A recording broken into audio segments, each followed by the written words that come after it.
All right. So in this video, we are going to be talking about the tools, or what we call the tools panel. Okay. Like I already explained, the tools panel is this horizontal section by the left hand side of your workspace. Okay. This here is what we refer to as your tools panel or your toolbox, whichever is convenient for you. Now, the first tool we are going to be looking at here is the move tool. Now, before I talk about the move tool, I'd like to say something. If you notice, these if you look at your tool panel very well, you'll see that it's in sessions. Okay. Now, look very well right below this. If you count 1, 2, 3, 4, 5, 6, below here you see a line, right? If you count again, you see another line here, you see another line here before you see this last one. So they're like about 5 sections of your tools. The first section at the section you call your selection tools. Okay. So we are going to be looking at them one after the other. Now, so the first tool we're going to be looking at here is your move tool. What I want you to know also about the selection tools, about the toolbox, is there are hidden tools in between all these tools that are highlighted. So to show the hidden tools, you either long click on the particular tool, you long click on it, or you right click on it. Either ways, it will bring out the other list of tools in there. So you long click or you right click. Okay, so you long click or you right click, it will bring out the other tools. So for now, we're looking at this first tool here, which is the move tool. Okay, so click on the move tool. What's the move tool for? Very simple, and as its name goes, it is used to move around. It is used to move your layer. It is the most frequently used tool in Photoshop. You almost cannot do any other thing without using your move tool. That's why it's the first tool in your tools panel. So you click and you move around. Okay, you click and you move around. It's very simple. Okay, click and move around. Another thing to know about the move tool is you only move around, or you can only move a layer you have clicked on.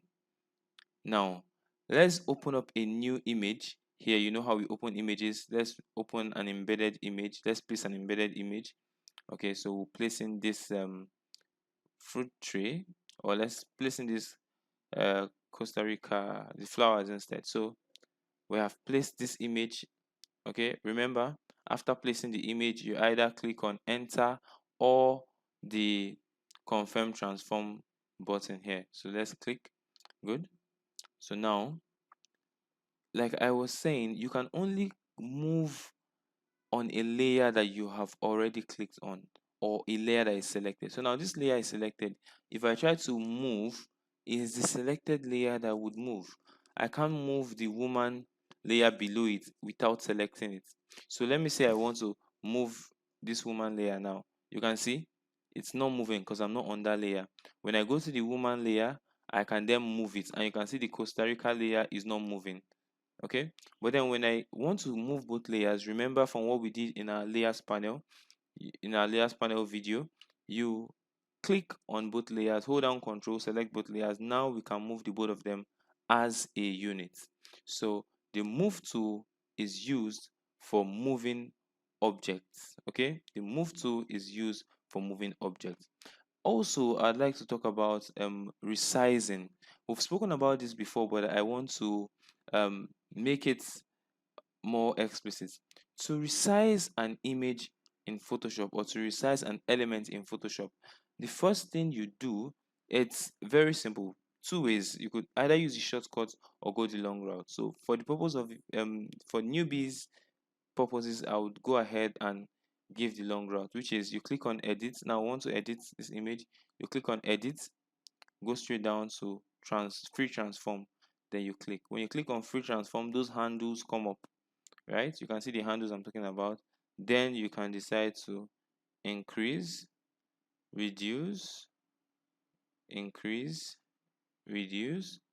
Okay, now don't forget if you want to scale proportionally, that means that you want to ensure that it doesn't it the picture maintains its aspect ratio. Okay, you hold down shift and you scale. Hold down shift and you scale. If you do not hold down shift, you are going to get something like this. Okay, skewed images. Okay, that's one. Also, sometimes you place an image. Okay, after you must have put in your transform, what you do is enter. When you're okay with the size of your image, you click on enter. Also, now let me toggle this Costa Rica layer off. So I've toggled it off. So we're focusing on just the woman layer right now. So also, when you place an image, for instance, let me assume we place this image here. I want this image, I want to increase this image, but at the same time, I want it to maintain this center. How do I do that? So for instance, we've agreed we want to resize the image, which is what? Edit, free transform. The shortcut for this is Ctrl plus T. If you come here, you will see it's Ctrl plus T. Okay, so we've already agreed edit, free transform. Ctrl plus T is the second way and the easiest way also to um resize. Now, having done this, I already told you if you want it to move proportionally, you hold down shift and then you scale. Okay, what if I want it to grow? Like as it is now, I want it to I want it to maintain this center that it's in, but then I want it to expand, because if you notice, when you click on shift, it just moves it towards one corner. Okay, that's towards the right here, for instance, or towards the left. Okay, depends on which handle you are clicking. But now, what if I want to increase it to fill the space and I want to maintain the center? You hold down shift and hold down alt or option on a Mac, shift and alt sign on a window, then you click. So shift, alt, then you click and drag. So you see it grows from the center. Okay, so you see that it grows from the center to occupy the space. Okay, this is a lot different from when you are just using only shift. So you see it grows from the center out. So that is alternate plus shift. Also, very quickly, I want to talk about undo. By default, if you want to undo in Photoshop, you just click Ctrl plus Z. It moves it one space backwards. Ctrl plus Z. But now, what if you want to move several places backwards? How do you do that? You want to move several places backwards. How do you do that? You go Ctrl alternate Z on older versions of Photoshop. But on CC 2019, Ctrl Z on its own keeps moving backwards. Okay, keeps taking you steps backwards. But on CC 2015 and older versions, you press Ctrl alternate Z. Let me first duplicate this layer. We've learned how to duplicate layer. Let me duplicate this layer. Okay, so let me open the visibility of the Costa Rica layer.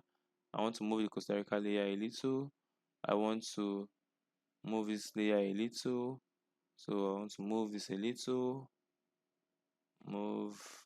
So now let me assume I want to go backspace. I want to do Ctrl Z. Oh, I made a mistake now. I want to take it back where it was before. I just click Ctrl plus Z, right? Ctrl plus Z, that takes it one step behind. But if I click Ctrl plus Z again, it takes it back to where it was before. So if I keep clicking Ctrl Z, it'll just be taking it one step back, one step forward, one step back, one step forward. What if I want to make everything back to where it was before that? I want to move several steps back. What do? Control alternate plus Z. Control alternate plus Z. So now let's move that. Control alternate Z. Z. Z. Just keep pressing Control alternate Z. It keeps moving till it takes you back to your initial position. By default, Photoshop allows you to do this up to 50 times. So there's one more thing I want you to know also about the undo. There's something we know as the history panel. This here is represented by this icon here. Okay, if you can't see us here, go to window, click on history. You see, that's your history panel. Let me enlarge this a little. Okay, so what this history panel is a set of steps you have taken in Photoshop. For instance, here it says move. That means we moved the document. Then we change the layer order. We change the layer order. We did. So you see, it just keeps telling us about all the things we did initially. So now we want to go steps backwards. You could easily just click. Let me show you. You see, this is that file we're working on from the previous video. It just takes you back there. Okay, so let me do it afresh again so you see. Let's assume that let's assume we have this man's image here. Okay, let's assume we have this man's image. I move it this way, I move it this way, I move it. So now let me duplicate it, duplicate this layer.